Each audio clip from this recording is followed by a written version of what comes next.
Welcome to another episode of Russian Hate Speech, where we break down the Kremlin's latest lies against the West. In mid-November 2025, Russian channels were spreading narratives about Europe's supposed weakness, a threat coming from Ukraine, and the alleged desire of the West to destroy Russia.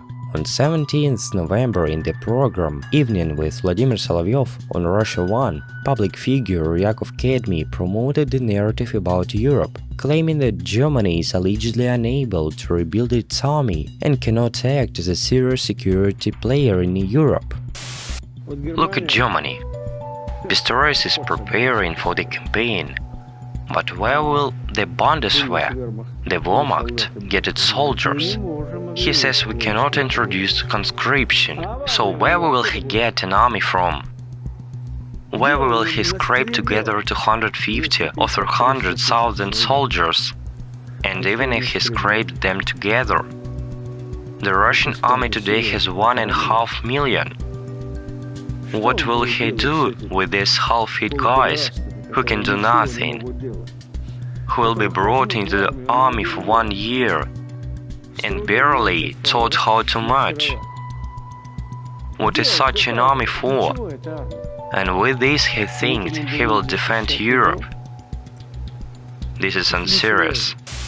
Kedmi's statements promote the Kremlin thesis that Europe, and particularly Germany, is so weak and incompetent to resist Russia. The narrative aims to undermine trust in European defense reforms and portray Germany as unable to effectively support Ukraine. In 60 Minutes special edition on 18th November, Moscow State University professor Alexei Finenko claimed that Europe is allegedly using global crisis for its own militarization and for a right in the world order.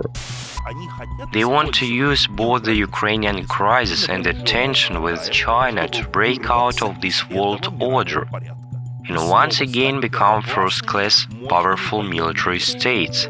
How can they do this? By using an external threat and American assistance to rearm and once again become two militarily strong states. And there is also a psychological point. We often recall the Nuremberg trials and Nazism. They want all this to become as distant as the Napoleonic era, something closed. Look at what Merz said. We will create a new world order that will take into account the opinions of our European neighbors. That is, this is again the idea of pan-Europe. Either the Franco-German project or the German-Italian one, but in any case the world order must be rewritten with this in mind. This clip promotes the narrative that Europe is allegedly rearming in secret and preparing to dominate the world, portraying Western integration as a threat. The goal is to justify Russian militarization and present European structures as expansionist forces. That same day on 60 Minutes special edition, Russian military commentator Igor Korotchenko spread the claim that Ukraine could allegedly carry out terrorist attacks on Europe to drag the EU into conflict with Russia. I believe that through intelligence channels we must officially warn that because of Ukraine's actions, large-scale terrorist attacks may be carried out in Europe in order to provoke the situation, destabilize it and lead to a direct military political confrontation. And of course, there is that proposal of the Lithuanian Euro Defense Commissioner Kubilius. You understand this is a direct provocation to deploy Ukrainian contingents on the territory of the Baltic states, which means that a new border conflict will be unleashed by their hands and then a large-scale military conflict. This is a classic Russian disinformation, an inversion of roles in which the victim, Ukraine, is portrayed as a threat to Europe. These fabricated scenarios are designed to sow distrust between Ukraine and EU countries. On 19 November, the host of Evening with Vladimir Solovyov accused the US and NATO of seeking to destroy Russia while mocking Western technologies. Why do we need a world without Russia?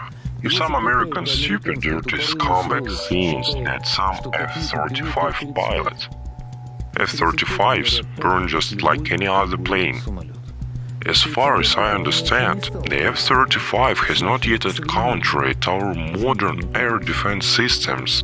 I am not sure it will like this meeting. Not at all sure, as modern war has shown reality differs greatly from the stated characteristics.